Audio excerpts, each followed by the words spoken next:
Hey y'all, it's Kay from the Literary Apothecary, and welcome back to another episode of Bibliotherapy Sunday.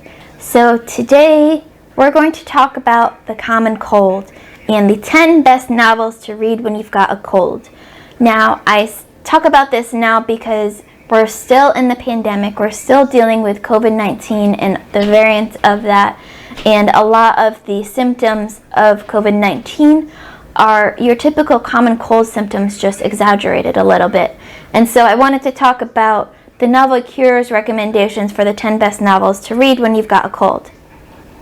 So first, we're starting out with an absolute classic. A lot of these are classics. And that is A Study in Scarlet by Arthur Conan Doyle, which is one of the classic Sherlock Holmes novels. And I absolutely love Sherlock Holmes. He's one of my favorite literary characters. He's so fantastic, one of the best detectives created, and this book is just so good, and it keeps you interested throughout the whole thing and keeps you distracted from your cold. The next book up we have is Jamaica Inn by Daphne du Maurier, and this is another classic, and some people would say this is du Maurier's a lesser book. I haven't read this one yet, but I can't wait to read it because it sounds so fantastic and it's been on my TBR for so long, so I can't wait to read this.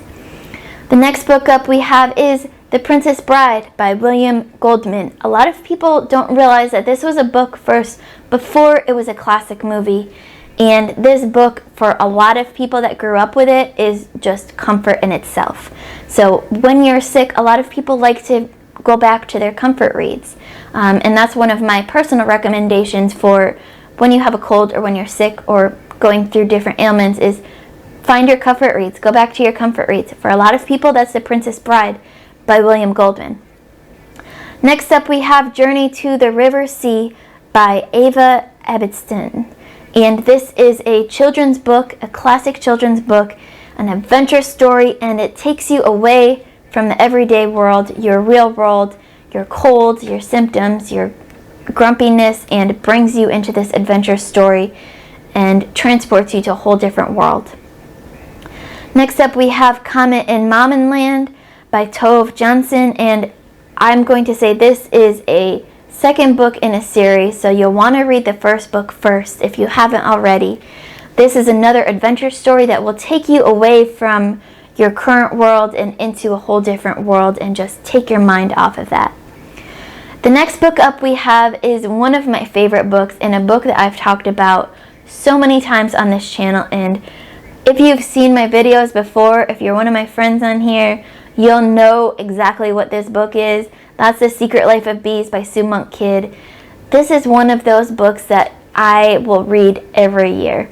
It is chicken soup in book format. It is comforting.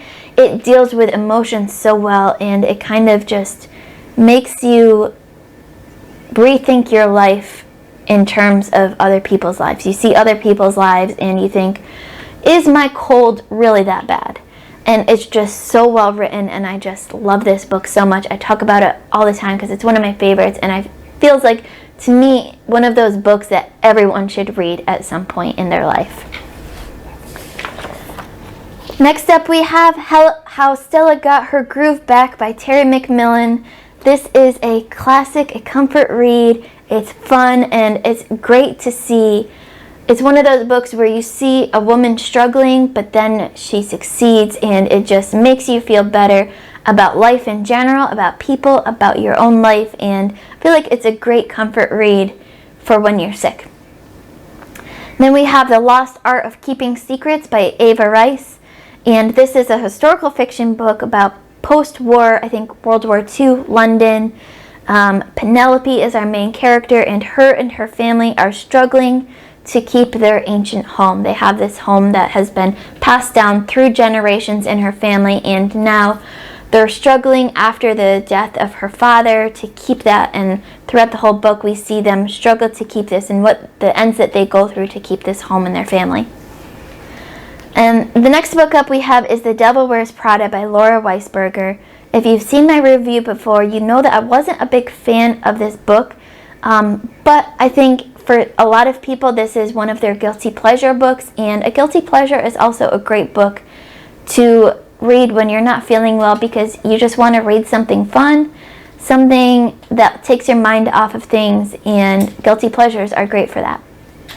And then the last book on this list is The Age of Innocence by Edith Wharton, and I consider this kind of a guilty pleasure of the 20s. This was written in the 1920s, it takes place there, and it is about scandalous divorces and scandalous characters, and I love this book so much. I've read this several times now, and Edith Wharton was the first woman in the U.S. to win the Pulitzer Prize, and this was the book that won it for her. And so it's a groundbreaking book that it's not everyone's cup of tea, but I feel like it's a book that everyone should read at least once in their life, just to be able to say they've read it. So that's my Bibliotherapy Sunday video for the 10 best books to read when you've got a cold. Let me know what your recommendations are in the comments below. Don't forget to like, comment, subscribe. As always, my Patreon and my Discord information will be in the description below. Keep reading, and I love y'all to the moon and back. Bye.